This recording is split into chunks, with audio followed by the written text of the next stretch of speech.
په هغه حدیث شریف کې چې امام مسلم یې د ابو هریره رضی الله تعالی عنه څخه روایتوي وایي رسول الله صلی الله علیه و آله وسلم وفرمایل آیا تاسې انسان نه وینئ یا نه ورته ګورئ کله چې مړ سي سترګې یې خلاصې پاته سي او لوړ ګوري اصحاب کرامو وویل هو همداسې ده رسول الله صلی الله علیه و آله وسلم وفرمایل دا په دې سبب چې د ده سترګې د ده په روح پسې ګوري همدارنګه د ام سلمه رضی الله تعالی عنها څخه روایت دی چې وایي رسول الله صلی الله علیه و آله وسلم و ابي سلمه رضی الله تعالی عنه ته راغلی او د هغه سترګې خلاصې پاته وې هغه وفات سوی و او سترګې خلاصې پاته وې رسول الله صلی الله علیه و آله وسلم یې سترګې ورپټې کړې او ویې فرمایل روح چې قبض سي سترګې په هغه پسې ګوري د ابي سلمه رضی الله تعالی عنه کورنۍ په لوړ آواز په ژړا شروع وکړه رسول الله صلی الله علیه و آله وسلم وفرمایل په دغه وخت کې خپلو ځانو ته دعا مه کوئ مګر د خیر دعا کوئ ځکه ستاسې پر دعا ملائکې آمین وایي یعنی هر څه چې تاسې وایاست ملائکې پر هغه آمین وایي نو د دغه حدیث شریف په لارښوونه سره کم څوک چې مړي ته حاضریږي یا حاضر وي باید په خپلو خبرو کې احتیاط وکړي چې د خولې څخه یې ناوړه شی ونه وځي ځکه هلته ملائکې ولاړې وي او آمین وایي او بیا رسول الله صلی الله علیه و آله وسلم وفرمایل الهي ابو سلمه ته بخښنه وکړي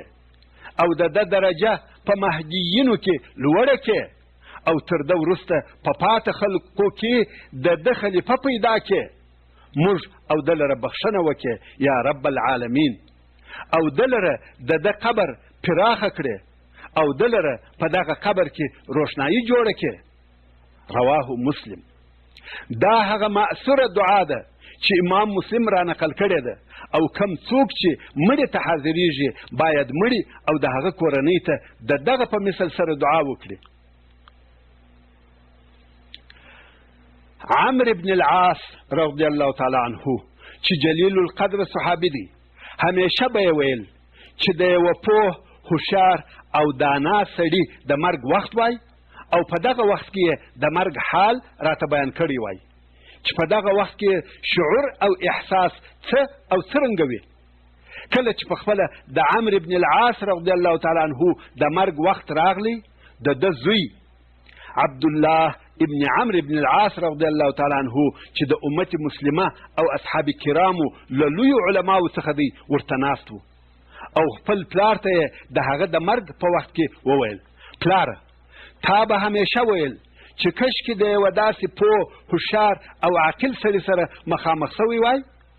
چې د هغه د مرګ وخت وای او د مرګ حالات یې راته بیانولی چې په دغه وخت کې څه ورته پیښیږي اوس ته هغه پوه او هوښیار سړی یې